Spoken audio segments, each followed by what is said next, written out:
जगह है, वहाँ पे इतने सारे अलग अलग एनिमल्स हैं।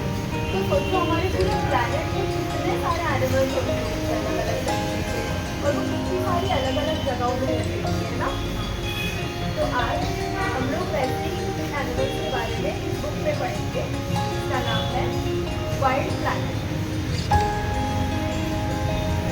तो हम लोग एक छोटी सी ट्रिप पे जाएंगे इन सारे एनिमल्स को देखने, लेकिन हम अकेले नहीं जाएंगे। हमारे साथ रहेंगे 2 और छोटे एडवेंचरर्स जिनका नाम है सैम और लूसी। तो चलो हम अपनी ट्रिप शुरू करते हैं। अब सबसे पहले हम लोग कहीं भी बाहर जाते हैं तो हम लोग सैम और लूसी ने अपने बैकपैक में ये सब सामान पैक किया है। उन्हें रखी अपने साथ एक पेंसिल, एक नोटबुक, सॉक्स, कंपास, टॉर्च और एक एप्पल, और यहाँ हमने कुछ एक्स्ट्रा सामान भी रखा है अपने साथ। अब आपको क्या लगता है पेंसिल और नोटबुक किस चीज़ के लिए लगेगी? जर्नल करने के लिए। बहुत बढ़िया। कंपास भी लगेगा। Yes, very good. और टॉर्च, और हमने अपने साथ रखा है कैमरा, जो भी एनिमल्स देखेंगे उनकी फोटोज लेने के लिए, और एक बाइनोक्यूलर्स और एक मैग्नीफाइंग ग्लास, क्योंकि बहुत सारे एनिमल्स रहते हैं जिनके हम सामने जाकर तो नहीं देख सकते हैं, क्योंकि वो इतने बड़े और खुंखार रहते हैं, वो हमें देख के खाई ना जाए। तो इसके लिए हमें मैग्नीफाइंग ग्लास लगता है। और हम कुछ छोटे बग्स को भी देखेंगे। बग्स तो बहुत छोटे से रहते हैं, उन्हें पास से देखने के लिए लगेगा हमें मैग्नीफाइंग ग्लास। और अब हम लोग इस सामान के साथ कुछ कपड़े भी पैक करेंगे।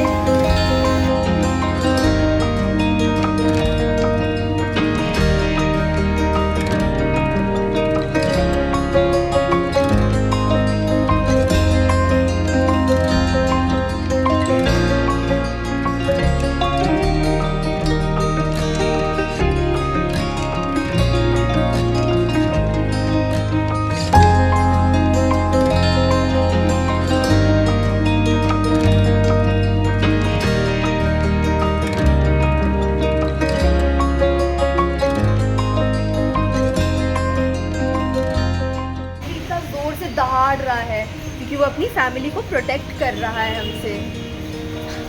अब लायन को बोलते हैं वो किंग ऑफ द जंगल है, लेकिन लायन एक्चुअली बहुत आलसी रहता है। अब यहाँ इस पेज पे एक और बड़ी कैट होनी चाहिए, लेकिन मुझे तो कोई दिख नहीं रहा है।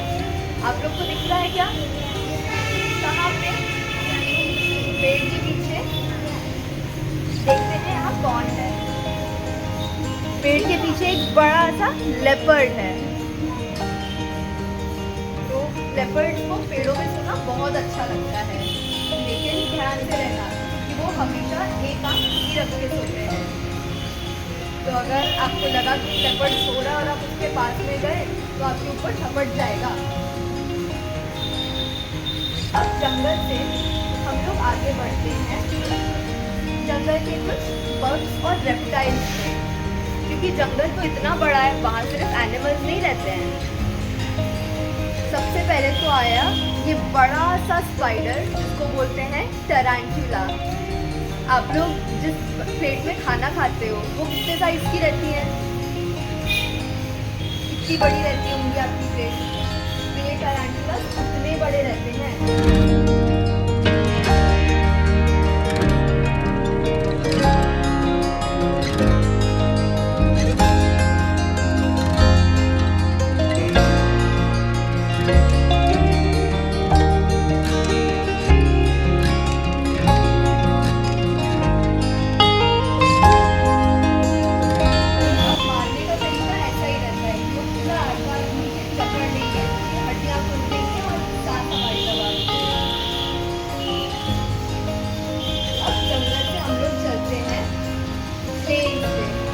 आप लोग को पता है प्लेन्स कैसी जगह होती है? प्लेन्स ऐसी जगह होती है जहाँ पहाड़ नहीं रहते हैं, पेड़ नहीं रहते हैं, वो वहाँ सिर्फ घास फूस रहती है। यहाँ पे कुछ बड़े बड़े एनिमल्स मिलते हैं, जैसे कि एलिफेंट,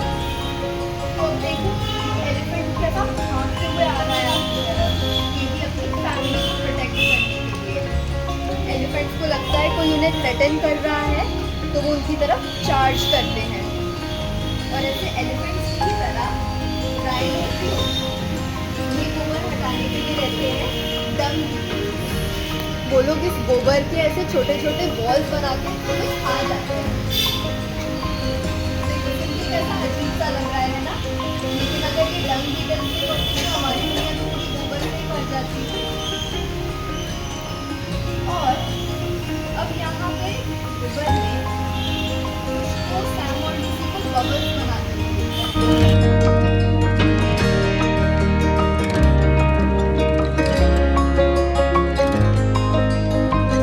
लेकिन विस्फोट एक्चुअली बहुत ही तेज रहते हैं और वो पानी के अंदर भी दौड़ सकते हैं। अब हम पानी की बात पे आ ही गए हैं तो हम लोग पानी के अंदर चलते हैं। और पानी के अंदर देखो इतनी बड़ी शार्क। अब आप लोग पानी में जाओगे तो पहले तो नॉर्मल कपड़े नहीं पहनते जाओगे, है ना। यहाँ सैम और लूसी ने सभी स्विमिंग कॉस्ट्यूम पहने हैं और उन्हें ये लगाए हैं स्नॉर्कल। ये नीचे जाके चाहिए, यहाँ आता है एक बड़ा सा स्क्विड। आप लोग ये ऑक्टोपस देखे हैं वो कैसा इंक छोड़ते हैं। और अब देखो यहाँ सैम के पीछे क्या आ रहा है, ये है कॉन्गा ईल। ये भी अंडर वाटर स्नेक्स होते हैं। जैसे अभी हमने एनाकोंडा देखा था जंगल में, वैसे ही पानी के अंदर भी ईल्स होते हैं। तो ये भी इतने बड़े रहते हैं कि ऐसी छोटी छोटी चिड़ियाओं को या उनके साइज के बग्स को ऐसे ही खा जाएंगे। और यहाँ पे एक और एनिमल होना चाहिए जो मुझे दिख नहीं रहा है। आप लोग को दिख रहा है क्या? यहाँ छुपा हुआ कौन आ रहा है? ये है स्टिंगरे।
चलो देखते हैं। हाँ, यहाँ पे बिगफुट देखो नाच रहा है और आपको दिख रहा है इसके कितने बड़े बड़े पैर हैं। तो ऐसा ही, अब हमें पता नहीं है कि बिगफुट एकदम ऐसा ही दिखता है कि नहीं, लेकिन हमने जो लोगों ने कहीं उसकी परछाई देखी होगी, कैसे उसको दूर से कहीं देखा होगा, लोग बोलते हैं, उसके अंदाजे से हमने बोला है कि बिगफुट ऐसा ही दिखता होगा। तो अगर आप लोग कभी जंगल में जाओगे देखना अगर आपको दिखता है तो। अब हम लोग आते हैं स्नोई माउंटेन्स में।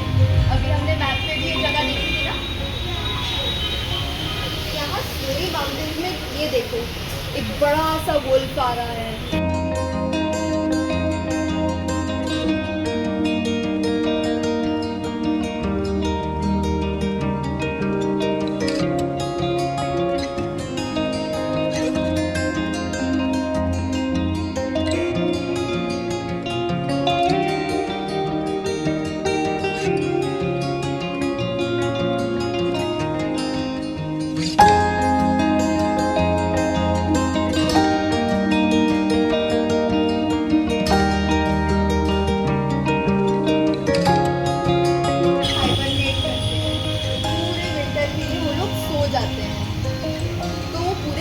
के लिए अपना पूरा खाना जमा करके रखते हैं।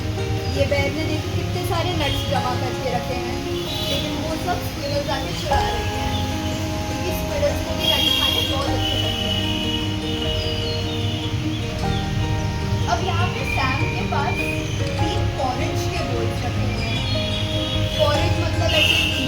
खिचड़ी। तो आप लोग ने Goldilocks and the three bears पढ़ी है? तो उसमें भी 3 बेयर्स रहते हैं, एक पापा बेयर, मामा बेयर और एक बेबी बेयर। तो शायद वो भी इसी फॉरेस्ट में रहते हैं क्योंकि उनके बोल रखे हुए हैं खाने के यहाँ।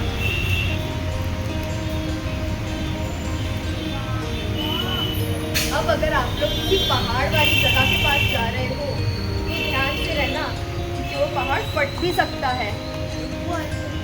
हाँ, ज्वालामुखी या वोल्केनो बोलते हैं ऐसे पहाड़ों को। और जैसे ये पहाड़ फटते हैं उनसे बहुत ज़्यादा गर्म लावा फट के निकलता है और वो जल्दी जल्दी ऐसे बह के हमारे पास में आ जाता है। तो अगर आपके पास ऐसा कोई वॉल्केनो रहा जो एकदम से फट रहा हो तो जल्दी से दूर भाग जाना, नहीं तो आप भी वो लावा में कवर हो जाओगे। अब ये लावा होता है बहुत ही गरम गरम पत्थर जो इस वॉल्केनो के अंदर रहते हैं। और अगर आप कभी समझो मुंबई गए हो या कहीं, तो वहाँ पे कितना पानी रहता है, वहाँ पे सी है ना बाजू में। तो अगर कभी वहाँ पे अर्थक्वेक आ गया तो अर्थक्वेक से पानी एकदम से बढ़ने लग जाता है, तो उससे आ जाती है सुनामी। अब यहाँ आप लोग को ये घर दिख रहा है ना, ये देखो सुनामी आ गई तो ये घर पूरे ऐसे कवर हो जाएंगे, उससे पूरे डूब जाएंगे वो।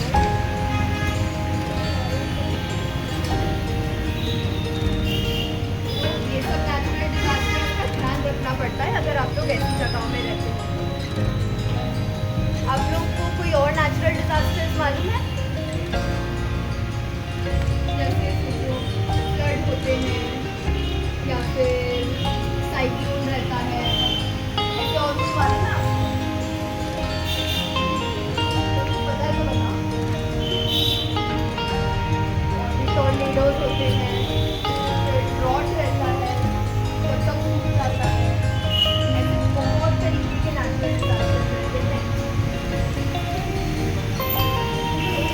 अब हमने इतना कुछ पढ़ लिया हमारे अर्थ के बारे में, वहाँ पे कितने तरीके के एनिमल्स रहते हैं, कैसी कैसी जगहों में रहते हैं और पूरे अर्थ में कैसे नेचुरल डिजास्टर्स आ सकते हैं। तो अब लेकिन अर्थ पे एक और भी बहुत बड़ा खतरा है जिसको बोलते हैं क्लाइमेट चेंज। तो अभी आप लोग ने देखा है कि अभी बारिश का मौसम है लेकिन इतनी गर्मी रहती है। पिछला महीना मई था, समर का महीना, लेकिन